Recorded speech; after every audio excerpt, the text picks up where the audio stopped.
Within the first DLC in Breath of the Wild, we get many new and interesting stuff added into Breath of the Wild.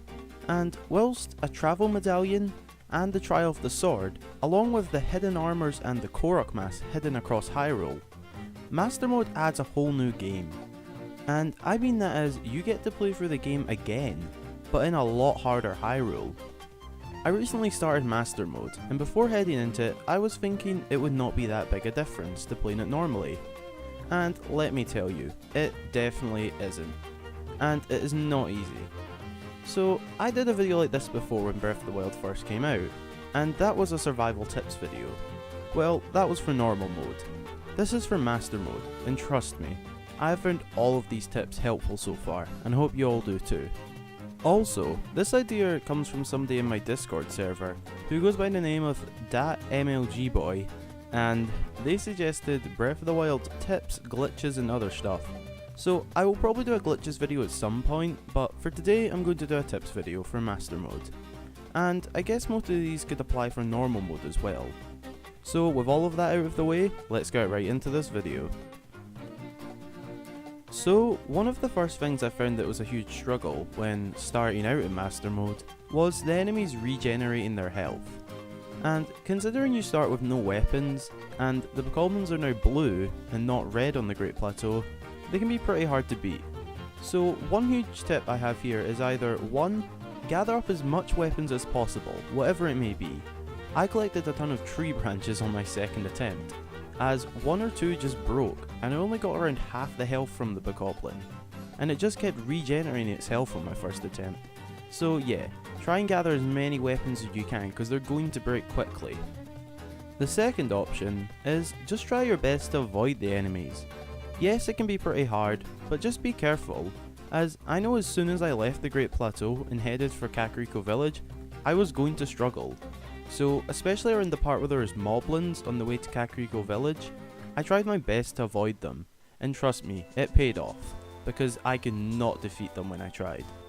So, all in all, with enemies very early in the game, just either get as many weapons as possible, or try avoiding the enemies. The second tip that I would recommend is to cook a lot of meals. Now, I don't mean gather the ingredients and just eat them. I'm talking get meat and apples and bird meat and cook them into meals, because you're going to need it. Now, one thing about this is, and especially if you're still really early in the game, don't go throwing all 5 available ingredients in. Only throw a few in, so that depending on how many hearts you have, it will only be enough to replenish those hearts, and so that you're not wasting any valuable ingredients.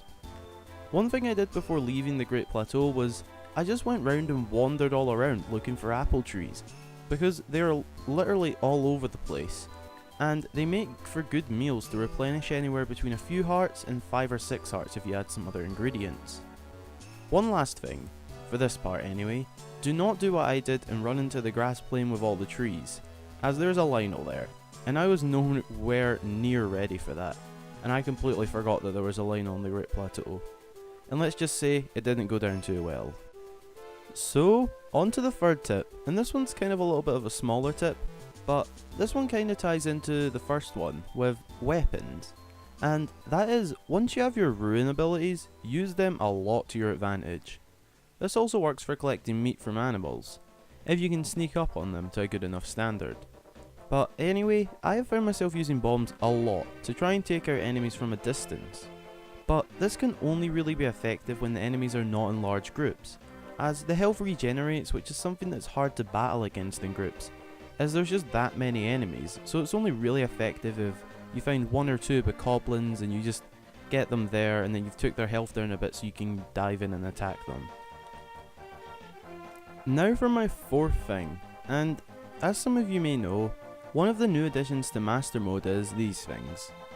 Yep, the enemies on those floating platforms, they're really annoying. Now, of course, the easy way to take these out is arrows, and early in the game they can be pretty expensive to buy, and hard to just find. And this only works at a certain point, but when you find archers, such as at this point, run around and let the arrows reach the ground, and just keep picking them up. Eventually it will stop letting you pick them up, but I found this method useful for gathering arrows to take down the platforms that the enemies are on. Also, try to aim for the front or back two octo balloon things, depending on the way you're facing the platform, so the platform will force the enemy to fall off along with the chest if there is a chest on the platform. So that is my main tips for Master Mode, but I do have a couple of other side tips, as I thought they were useful stuff or information to know, but not really full tips. Anyway, the first helpful thing to do is acquire yourself a horse. A horse can come in handy in many ways. For one, you can travel to locations a lot faster than on foot, and this early in the game I did not have that many shrines, so I found a horse was helpful to travel. Horses can also help you just ride past enemy camps and groups of enemies, as on foot they will have the chance to attack you. On horse you can just get right past them with ease.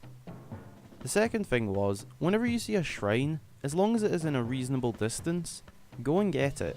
Shrines are a great way to travel in the game whenever you have somewhere to go, as you can travel to the nearest shrine to wherever you're going, and this also comes in handy if you've been attacked by a group of enemies and you're just not going to win the battle. Just travel to a shrine, perhaps a nearby shrine, and avoid the enemies next time and come back and get them later, when you're a bit stronger. So that is it for my best tips for surviving Master Mode in Breath of the Wild. I really hope you enjoyed the video and that these tips will help you out in your Master Mode quest in Breath of the Wild. If you want to join my Discord server and chat to me and other Zelda fans, along with share some videos of your own and others' videos, share pictures and art, along with suggested video ideas to me, feel free to join through the link in the description. You can also follow me on Instagram and Twitter for more updates and pictures I take. And as always, you're all amazing, and thank you all so much for supporting my channel. We're almost at 500 subscribers, which is truly amazing, and I can't say thank you enough. Anyway, until the next time, I've been Hyrule Gamer.